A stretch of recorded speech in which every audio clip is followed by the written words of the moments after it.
अस्सलाम वालेकुम बच्चे। ये एडिटोरियल एक्सप्लेनेशन का जो है वो आज सेकंड डे है, जिसके अंदर हम लोगों ने कुछ एडिटोरियल्स डिस्कस करने हैं। तो जो पहला एडिटोरियल है वो द नेशन न्यूज़पेपर से लिया गया है और इसका टाइटल जो है वो है न्यू इंडस्ट्रीज। बेसिकली ये चाइनीज़ इंडस्ट्रीज़ को पाकिस्तान में रिलोकेट करने के पर्सपेक्टिव में लिखा गया है। और मैं अब आपको इसकी समरी बता देता हूँ कि ये एडिटोरियल कहता है कि जो गवर्नमेंट ऑफ पाकिस्तान है वो ये कोशिश कर रही है कि चाइनीज इन्वेस्टमेंट के थ्रू अपनी इकोनॉमी को इम्प्रूव किया जाए।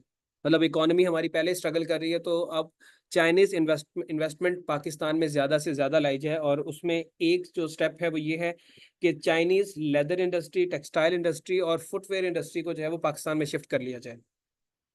अब इस स्टेप के फायदे भी हैं। जब चाइनीज इंडस्ट्रीज पाकिस्तान में मूव करेंगी तो इससे ज़्यादा से ज़्यादा जॉब क्रिएट होंगी और लोगों को ज़्यादा काम करने को मिलेगा। जब चाइनीज इंडस्ट्रीज पाकिस्तान में रिलोकेट होंगी तो उससे आपकी प्रोडक्शन भी ज़्यादा होगी और प्रोडक्शन ज़्यादा होने से जो आपकी एक्सपोर्ट्स हैं वो भी इंक्रीज होंगी। और जब आपकी जॉब ज़्यादा इंक्रीज होंगी, एक्सपोर्ट्स ज़्यादा हो जाएंगी, तो उससे कंट्री को रेवेन्यू भी ज़्यादा जनरेट होगा, जिससे आपकी इकोनॉमी इंप्रूव होगी। ये तो हो गए इसके फायदे हैं चाइनीज इंडस्ट्रीज को रिलोकेट करने के। लेकिन लेकिन इसको लाने के कुछ चैलेंजेस भी हैं। उनमें एक चैलेंज तो ये है कि पाकिस्तान पहले ही एनर्जी क्राइसिस से जो है वो लड़ रहा है।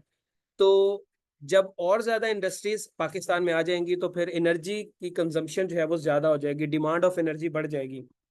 तो गवर्नमेंट को इस चीज को इंश्योर करना पड़ेगा कि ये एनर्जी की या एनर्जी का जो मसला है इसको ज्यादा से ज्यादा जल्दी एड्रेस किया जाए। दूसरा मसला जो या दूसरा चैलेंज जो है वो ये हो सकता है कि पाकिस्तान में already leather industries, textile industries और फुटवेयर इंडस्ट्रीज एग्जिस्ट करती हैं। तो चाइनीज इंडस्ट्रीज को रिलोकेट करने से उनके ऊपर कोई असर ना हो।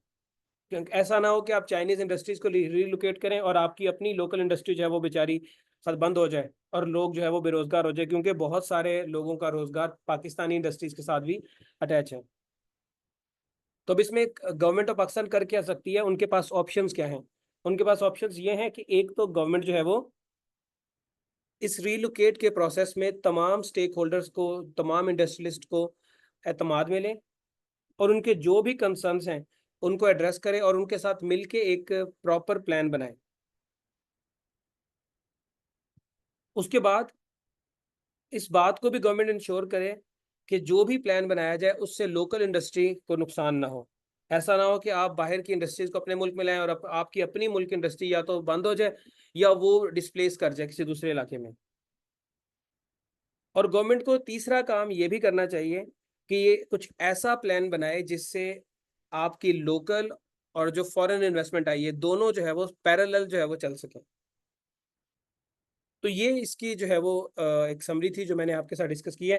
अब आपने कमेंट सेक्शन में बताना है कि पाकिस्तान की जो इंडस्ट्री है इसका हमारे जीडीपी में कितना शेयर है, यानी कि पाकिस्तान की जो इंडस्ट्री है ये पाकिस्तान के जीडीपी में, ग्रॉस डोमेस्टिक प्रोडक्ट में कितना जो है वो शेयर डालती है। और अगर हो सके तो साथ एक एक दो दो जो है वो प्रॉब्लम्स पाकिस्तान की इंडस्ट्रीज को जो फेस करने पड़ते हैं वो आप कमेंट सेक्शन में जो है वो बता सकते हैं।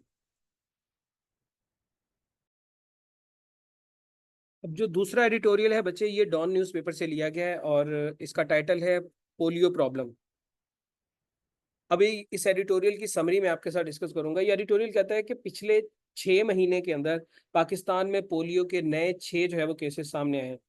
और इससे पिछले साल 2023 में पूरे साल के अंदर 6 केसेस थे। 2024 में आधे साल के अंदर ही जो है वो पहले 6 महीने के अंदर ही आपके जो है वो 6 केसेस आ गए। तो इसका मतलब ये है कि गवर्नमेंट जो पोलियो को इरेडिकेट करने के लिए स्टेप्स ले रही है, जो एफर्ट कर रही है, वो नाकाम हो रही है, उसका कोई फायदा नहीं हो रहा। अब इसके इस हमारे पाकिस्तान की पोलियो के अगेंस्ट जो कैंपेन है उसके लिए bill and Melinda Gates foundation जो है वो अच्छा खासा जो है वो पैसा पाकिस्तान को प्रोवाइड करती है। और इस सिलसिले में शहबाज शरीफ की रिसेंटली मुलाकात भी हुई थी बिल गेट्स के साथ। अब आपको बच्चे इस बात का भी आइडिया होगा कि दुनिया में हर जगह पर पोलियो खत्म हो चुका है, सिर्फ 2 मुल्क ऐसे हैं जहां पर ये पोलियो वायरस अभी भी मौजूद है, जिनमें से एक पाकिस्तान है और दूसरा जो है वो अफगानिस्तान है। बाकी तमाम दुनिया में जो है वो पोलियो अब खत्म हो चुका है। अब इसकी कॉजेज क्या है, ये कुछ इस एडिटोरियल में डिस्कस है, लेकिन मैं एडिटोरियल और खुद से जो मुझे लगता है वो दोनों जो है वो आपको बता देता हूँ। अब इसकी कॉजेज में पहली तो कॉज है miss information and rumours. Pakistan में बहुत सारे लोगों को लोग जो है वो पोलियो से रिलेटेड मिस इन्फॉर्मेशन फैलाते हैं कि ये जो है वो आपके लिए नुकसानदेह होगी, तो लोग इस जो अनपढ़ लोग हैं, जो पढ़े लिखे लोग नहीं है, वो इस कॉन्स्पिरेसी का शिकार हो जाते हैं। दूसरा, लैक ऑफ अवेयरनेस, लोगों को अवेयरनेस ही नहीं है कि क्यों पोलियो वैक्सीन जो है वो उनके लिए जरूरी है। और बाज लोग तो साइंस पे यकीन ही नहीं रखते, या पोलियो वैक्सीन की जो है लॉजिक है या इसकी जो मैन्युफैक्चरिंग है उसकी उन्हें समझ ही नहीं है, या वो किस तरीके से काम करती है। तीसरा फिर रिलीजियस बैरियर्स भी हैं। लोग रिलीजियस वैल्यूज की वजह से भी, कि वैक्सीन जो है वो हमारी रिलीजियस वैल्यूज के अगेंस्ट है, इस वजह से भी कुछ लोगों में इसके साइड इफेक्ट्स का भी डर है। जैसे अब कुछ लोग कोविड वैक्सीन के बारे में कहते थे कि जी उसे लगाने के बाद हम zombies बन जाएंगे, या 2 साल के अंदर जो है वो बंदा मर जाएगा। तो ये वाले साइड इफेक्ट्स का भी लोगों को डर है। फिर इसी तरह कुछ लोग गवर्नमेंट के ऊपर भी यकीन नहीं रखते। गवर्नमेंट जो भी वैक्सीनेशन कंपेन या कोई भी इस तरह की कंपेन चलाती है, तो लोगों का गवर्नमेंट के ऊपर ट्रस्ट नहीं है, तो उस वजह से भी वो लोग जो है वो इसकी तरफ नहीं जाते। इसके अलावा पोलियो वर्कर्स पोलियो वर्कर्स के ऊपर जो है वो कंटिन्यूसली टेररिस्ट अटैक्स होते हैं, उनके ऊपर हमला किया जाता है, जिसकी वजह से उनकी सेफ्टी के मसले मसाइल जो है वो रहते हैं। तो कुछ इलाके जो है वो नज़रअंदाज हो जाते हैं पोलियो वैक्सीन से। इसके अलावा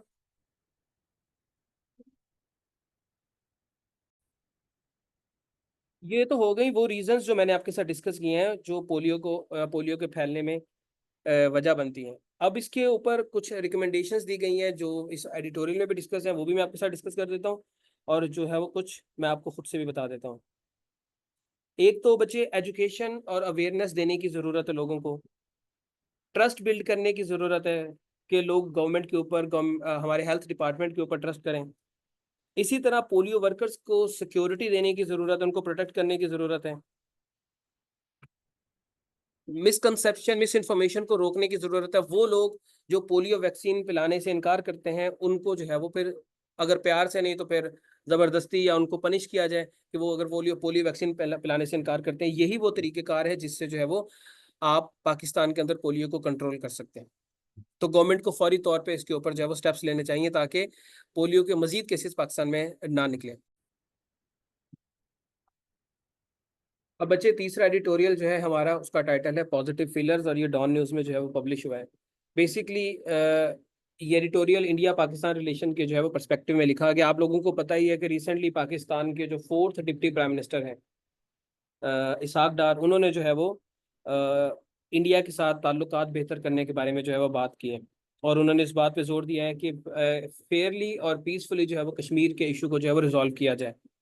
और अब जो है इंडिया के रिस्पांस की बारी है, कि पाकिस्तान ने जो सिंसियरली इंडिया की तरफ जो है वो दोस्ती का हाथ और एक पीसफुल निगोशिएशंस या डिप्लोमेटिक रिलेशंस को बहाल करने की जो बात की है, इंडिया उसका जो है वो पॉजिटिवली रिस्पांस देता है या नहीं देता। अब आपको ये भी पता है कि पाकिस्तान और हिंदुस्तान के पिछले 5 साल से हाई कमिश्नर ममालिक में मौजूद है। इंडियन हाई कमिश्नर भी पाकिस्तान में नहीं है, और पाकिस्तानी हाई कमिश्नर भी इंडिया में नहीं है, जब से 2019 में आर्टिकल 35 और 370 खत्म हुए। तो ये एक मौका है जिसमें दोबारा से दोनों मुल्क जो है वो अपने डिप्लोमेटिक जो मामला थे उसको रिस्टोर कर सकते हैं। और इसके साथ ये कश्मीर समेत बाकी तमाम इश्यूज के ऊपर पॉजिटिवली बात कर सकते हैं। और उसके लिए ज़रूरी है कि डिप्लोमेटिक टाइज को बहाल किया जाए, और साथ के साथ जो है वो डायलॉग का जो प्रोसेस है, चाहे वो ऑफिशियल हो या बैक चैनल हो। बैक चैनल मतलब जिनके बारे में जो है वो जो फॉर्मली कोई बात ना हो, इनफॉर्मल वे में आपकी जो है वो कोई मीटिंग हो, तो उस तरीके से भी आप जो है वो मामलात को लेके जा सकते हैं। अब जो पाकिस्तान और हिंदुस्तान के बीच में जो सबसे बड़ा मसला है वो है कश्मीर इशू।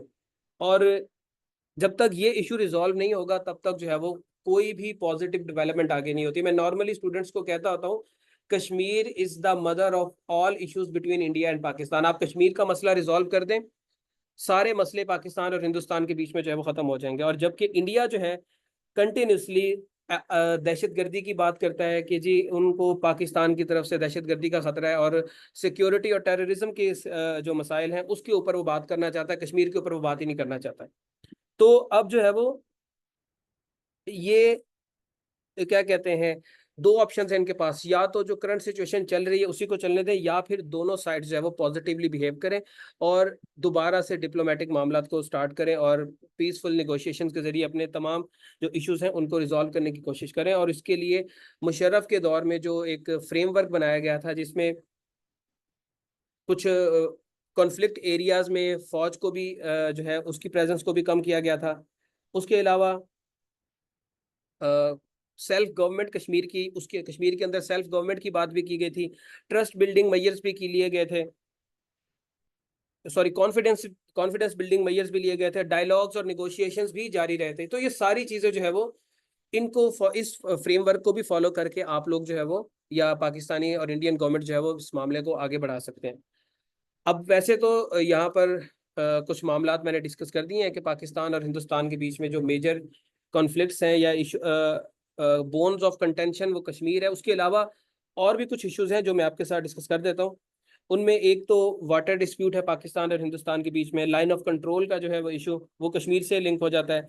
इसी तरह टेररिज्म की बात, कि हिंदुस्तान क्रॉस बॉर्डर टेररिज्म की बात करता है, पाकिस्तान कहता है कि हिंदुस्तान करवाता है हमारे मुल्क पर, हिंदुस्तान क्लेम करता है कि पाकिस्तान जो है वो ये लेके चलता है। इसके अलावा दोनों मुल्क एक दूसरे के ऊपर ट्रस्ट भी बिल्कुल नहीं करते, लैक ऑफ ट्रस्ट, जो ट्रस्ट डेफिसिट है दोनों मुल्कों में वो भी। फिर दोनों मुल्कों के दरमियान जो है वो ट्रेड बैरियर्स भी बहुत हैं, वीजा रिस्ट्रिक्शंस बहुत ज्यादा है दोनों मुल्कों के दरमियान में। और उसके अलावा अफगानिस्तान के अंदर भी दोनों ममालिक जो है वो लीड हासिल करना चाहते हैं। और फिर बाकी छोटे मोटे मसले मसाइल जैसे अब वो आपको पता है ये समझौता एक्सप्रेस वाला जो इशू था वो भी फिर सारे जो है वो इनके दरमियान कॉन्फ्लिक्ट की वजह बनते हैं। एक पुलवामा अटैक रिसेंटली हुआ था 2019 में, वो भी एक वजह है, और फिर बीजेपी की हुकूमत इटसेल्फ एक बहुत बड़ी वजह है। तो बच्चे आप लोगों ने कमेंट सेक्शन में ये बताना है कि पाकिस्तान और हिंदुस्तान के अगर ताल्लुकात बेहतर होते हैं तो इससे दो क्या फायदे हो सकते हैं पाकिस्तान को भी और हिंदुस्तान को भी, ये आपने कमेंट सेक्शन में बताना है।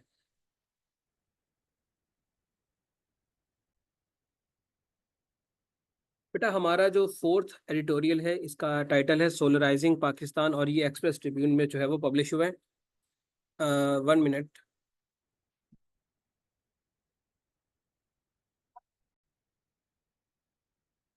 जैसे बेटा आपको पता ही है कि गवर्नमेंट ऑफ पाकिस्तान ने जो है वो सोलर पैनल्स के ऊपर जो है वो टैक्सेस या ड्यूटीज ख़त्म कर दी हैं ताकि ये आम लोगों की जो है वो दस्तरस में आ जाए और तमाम लोगों के लिए अफोर्डेबल हो जाए। और आपको ये भी पता है कि पाकिस्तान जो है वो आइडियल इन्वायरमेंट रखता है, आइडियल इन्वायरमेंटल कंडीशन है फॉर सोलर एनर्जी। तो ज़्यादा से ज़्यादा गवर्नमेंट चाहती है कि पाकिस्तान के अंदर लोग जो है वो सोलर एनर्जी की तरफ जो है वो शिफ्ट हो जाए। अब इस एडिटोरियल के अंदर जो है वो बहुत सारे बेनिफिट्स भी बताए गए हैं। कुछ बेनिफिट्स जो एडिटोरियल में डिस्कस किए गए हैं वो मैं बताऊंगा, और कुछ जो है वो मैं आपको खुद से भी बताऊंगा कि क्या बेनिफिट्स हो सकते हैं। एक तो बच्चे इकोनॉमिक बेनिफिट्स हैं। देखें, जब आप सोलर एनर्जी लगा देंगे तो उससे आपके इलेक्ट्रिसिटी बिल्स जो है वो बिजनेसेस के भी हाउसेस के भी कम हो जाएंगे, तो वो जो एक्स्ट्रा पैसा बिल्स की मद में देते थे उसको आप सेव कर सकते हैं। इसी तरह सोलर जब इंडस्ट्री या सोलर एनर्जी के ऊपर लोग जाएंगे तो जॉब क्रिएशन होगी, लोग ज्यादा से ज्यादा जो है वो सोलर पैनल्स के बिजनेस से अटैच होंगे, जिसकी वजह से जॉब क्रिएशन होगी, जॉब क्रिएशन से भी लोगों के पास पैसा आएगा। उसके बाद आपकी जब आपका मुल्क जब सोलर पैनल्स की तरफ शिफ्ट हो जाएगा या सोलर एनर्जी की तरफ शिफ्ट हो जाएगा तो आपकी जो रिलायंस है फॉसिल फ्यूल्स के ऊपर, जो आप बाहर से तेल इंपोर्ट करके बिजली पैदा करते हैं, उसके अखराजात भी कम होंगे। इसके अलावा इन्वायरमेंटल इफेक्ट भी हैं कि सोलर एनर्जी जो है वो इन्वायरमेंट के लिए इन्वायरमेंट फ्रेंडली है, इससे इन्वायरमेंट में पोल्यूशन नहीं होता, तो आप अपने एयर पोल्यूशन को, एयर क्वालिटी को इम्प्रूव कर सकते हैं। इसी तरह उन एरियाज में भी कंटिन्यूसली बिजली की सप्लाई हो सकेगी जो नेशनल ग्रिड के साथ अटैच नहीं है या बहुत दूर दराज के एरियाज हैं, तो वहां पर सोलर पैनल्स के थ्रू जो है वो बिजली को प्रोवाइड किया जा सकता है, जिससे क्वालिटी ऑफ लाइफ लोगों की जो है वो बेहतर होगी। तो ये वो कुछ बेनिफिट्स हैं जो आप सोलर एनर्जी से जो हासिल कर सकते हैं या पाकिस्तान हासिल कर सकता है। लेकिन अब हमने ये देखना है कि इसके रास्ते में इस सोलर पैनल्स को इंस्टॉल करने में या सोलर पैनल को प्रमोट करने में क्या जो है वो रुकावटें हैं पाकिस्तान के अंदर। वो डिस्कस करेंगे। कुछ एडिटोरियल में मेंशन की गई हैं और कुछ जो है वो मैं आपको खुद से जो है वो बताऊंगा। तो इसमें पहले बात करते हैं, एक तो है high up front cost. High up front cost का मतलब ये है कि किसी भी सोलर पैनल को इंस्टॉल करने के लिए शुरू शुरू में बहुत ज़्यादा पैसे रिक्वायर्ड होते हैं। मिसाल के तौर पे 5 लाख से लेकर 10 लाख तक अप्रोक्सीमेटली जो है वो स्टार्टिंग जो है वो कॉस्ट हो जाती है, जो कि काफ़ी मुश्किल है लोगों के लिए अफोर्ड करना है, एक मिडिल क्लास या लोअर मिडिल क्लास की पर्सन के लिए। तो इसका सोल्यूशन यही है कि गवर्नमेंट जो है वो लोगों को फाइनेंशियल सपोर्ट दे सकती है, सब्सिडीज दे सकती है। इसके अलावा जो बैंक्स हैं वो लो इंटरेस्ट रेट पे लोगों को सोलर पैनल लगवाने के लिए जो है वो लोन दे सकते हैं। इसी तरह अवेयरनेस का भी मसला है। बहुत सारे लोगों को ये नहीं पता कि सोलर एनर्जी के फायदे क्या हैं, और सोलर एनर्जी इंस्टॉल करने से उनके अपने जो है वो जो बजट है या उनकी अपनी जेब पे जो है वो क्या असरात होंगे। तो इसके लिए ज़रूरी है कि गवर्नमेंट जो है वो अवेयरनेस कंपेन चलाए, प्राइवेट कंपनीज जो है वो अवेयरनेस कंपेन चलाएं, मीडिया पे ऐड चलें, जिससे लोग एजुकेट और लोगों को पता चले कि सोलर एनर्जी के क्या बेनिफिट्स हो सकते हैं। इसी तरह एक मसला ये भी है कि क्वालिटी प्रोडक्ट्स भी पाकिस्तान में अवेलेबल नहीं है। तो इसका सोल्यूशन क्या है? इसका सोल्यूशन ये है कि जब गवर्नमेंट ने टैक्स खत्म कर दिया है, इसकी वजह से हाई क्वालिटी जो सोलर पैनल्स है आप उनको इंपोर्ट कर सकते हैं। इस तरह उनकी हाई कॉस्ट भी आपको पे नहीं करनी पड़ेगी और क्वालिटी प्रोडक्ट्स भी लोगों के पास जो है वो अवेलेबल हो जाएंगी। इसके अलावा आप लोकल मैन्युफैक्चरिंग को जो है वो भी प्रमोट कर सकते हैं। उसके अलावा लैक ऑफ इंफ्रास्ट्रक्चर, इंफ्रास्ट्रक्चर का भी मसला जो है वो एक ऐसा मसला है जो कि इसके रास्ते में रुकावटें हैं। तो गवर्नमेंट को चाहिए कि सोलर एनर्जी के लिए जो सपोर्टिव इंफ्रास्ट्रक्चर है उसको इंस्टॉल करे, लाइक इलेक्ट्रिक ग्रिड्स को इम्प्रूव करे, स्पेशली इन रूरल एरियाज में। तो ये कुछ सोल्यूशंस हैं जो मैंने आपके साथ डिस्कस किए हैं और कुछ प्रॉब्लम्स हैं। तो अब आपने ये बताना है कि सोलर एनर्जी के अलावा, कमेंट सेक्शन में बताना है कि सोलर एनर्जी के अलावा और कौन कौन से ऐसे जो है वो रीन्यूएबल एनर्जी रिसोर्सेज हैं जिनको पाकिस्तान जो है वो यूटिलाइज कर सकता है। तो ये बच्चे आज के एडिटोरियल थे। एक एडिटोरियल की रिकॉर्डिंग जो है वो मैं व्हाट्सएप ग्रुप में अपलोड करूंगा ऑडियो मैसेज के थ्रू, तो आप लोग व्हाट्सएप ग्रुप को भी ज्वाइन कर लें। नंबर ऊपर मेंशनड है 033145999096। और उम्मीद है आपको आज की जो है वो एडिटोरियल्स की एक्सप्लेनेशन समझ आई होगी। तो इंशाल्लाह फिर कल नए एडिटोरियल्स के एक्सप्लेनेशन के साथ आपके साथ दोबारा मुलाकात होगी। अल्लाह हाफ़िज़।